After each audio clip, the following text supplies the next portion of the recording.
Krishnapatnam port container vessel పై మాజీ మంత్రి సోమిరెడ్డి చంద్రమోహన్ రెడ్డి ఆసక్తికర వ్యాఖ్యలు చేశారు. వెసల్ కేవలం ఖాళీ కంటైనర్లను తీసుకొచ్చి అన్లోడ్ చేసి వెళ్లిపోయిందని, అది కేవలం ట్రాన్సిట్ విజిట్ మాత్రమేనని ఆయన తెలిపారు. టెర్మినల్ మూతబడిందని తాను గతంలోనే చెప్పానని కూడా అన్నారు సోమిరెడ్డి చంద్రమోహన్ రెడ్డి. సాక్ష్యాధారాలతో కూడా నేను ఇచ్చా. నేనేమి ఆషామాషిగా ఊరికే చెప్పటంలా.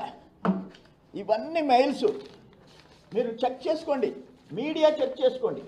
నేనేమన్నా తప్పులు చెప్పానో మీరు చెక్ చేసుకోండి. ఇది అన్యాయం. ఇది ఫైనల్గా మేమేమంటామంటే, కాకాని గోవర్ధన్ రెడ్డిది ఒక ఐరన్ లెగ్. కాకాని గోవర్ధన్ రెడ్డిది ఒక ఐరన్ లెగ్. ఆయన మంత్రి అయ్యాడు. 3 ఎమ్మెల్యేలు ఇక్కడ లేచారు, మా పార్టీలోకి వచ్చారు. అవతల ఒక ఎమ్మెల్యే జనసేనలోకి పోతున్నాడు. యువతల ఒక ఎమ్మెల్యే దండం పెట్టి నాకు టికెట్ వద్దు ఏమొద్దన్నాడు. 5 మంది ఎమ్మెల్యేలు లేచారు.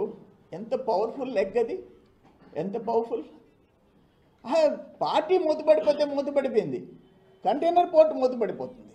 కంటైనర్ పోర్ట్ మూతపడిపోతుందంటే వాళ్ళ పార్టీ మూతపడిపోతుంది.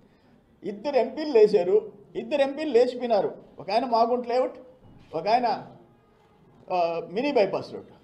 3వ ఎంపీ వికెట్ డైలమాలో ఉంది. ఏం చేయాలా?